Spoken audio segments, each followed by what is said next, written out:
Hello, everyone. Following yesterday's strike by Ukrainian drones against an oil refinery in Moscow, Moscow is threatening escalation.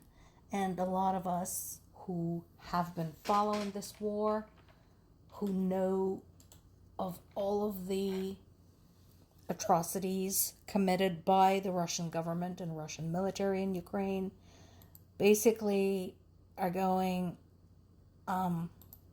what are you going to do? Are you going to start a war? You already did that. You're going to destroy Ukrainian cities? Did that. You are going to engage in nuclear threats? Done it. What can you possibly do?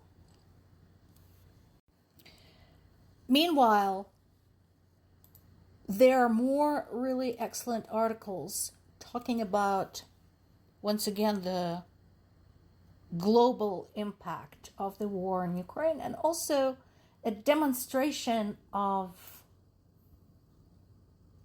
what is going on behind the scenes, so to speak.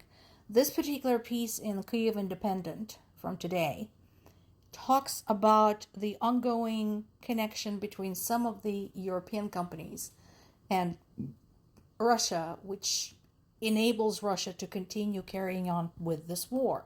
Now, before we dive in, I want to point out that EU is not unique in this respect. There are American companies who have the same problem and refuse to handle it. So, this is not unique to the European Union. So if anyone is tempted to engage in finger pointing, don't. Because this is just one example. So this piece is talking about a Turkish company that is co-owned by an EU company.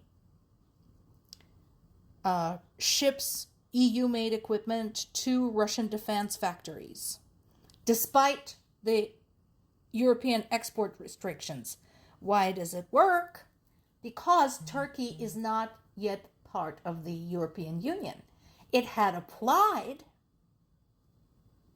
but like Ukraine, there was a big list of things that Turkey was required to do before it can join the European Union, and it is currently working through that list with varying measures of success.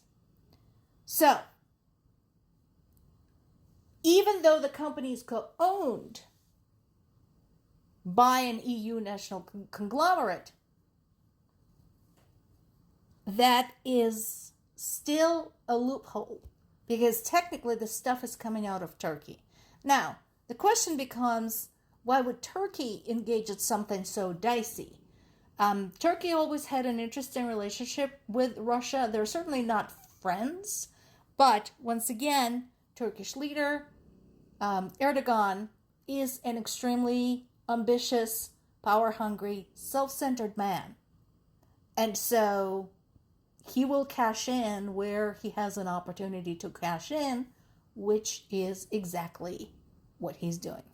Now, do we know whether there's going to be any repercussions to the owner, to the co-owner of this company? We'll have to see.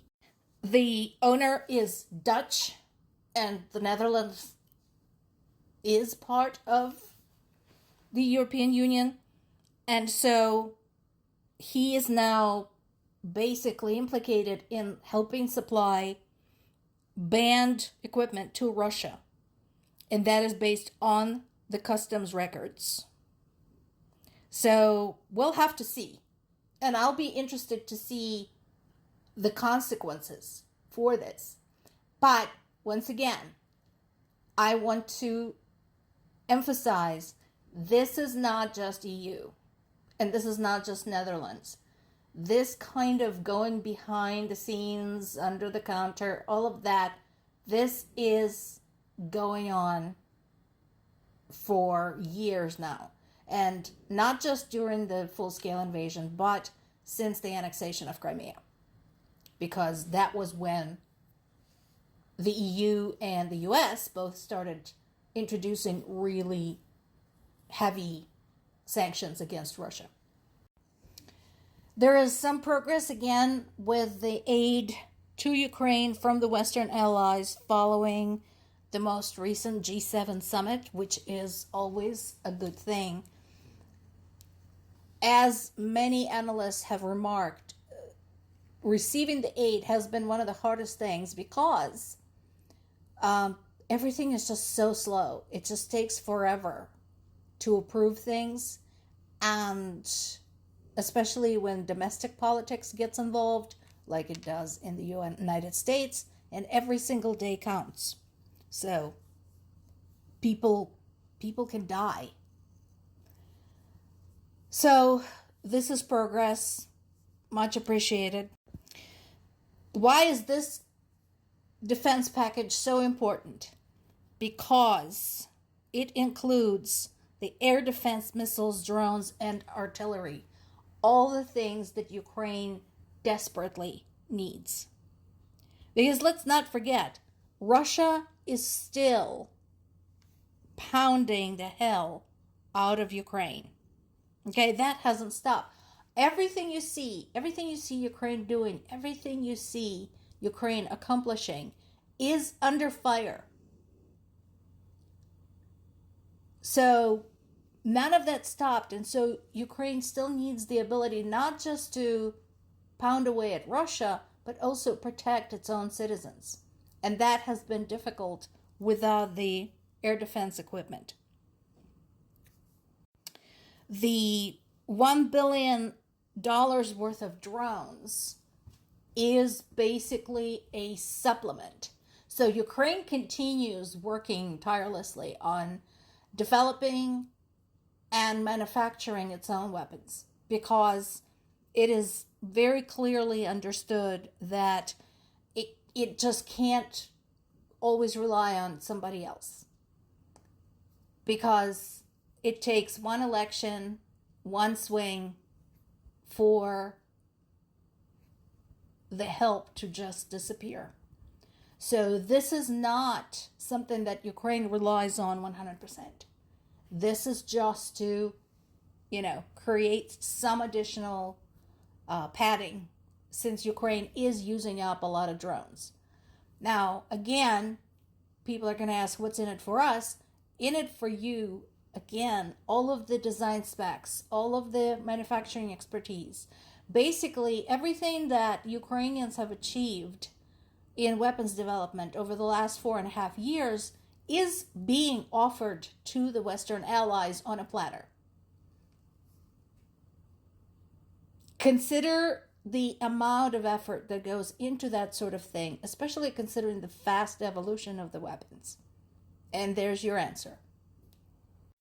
Finally, what happened to that refinery in Moscow? It is stopped.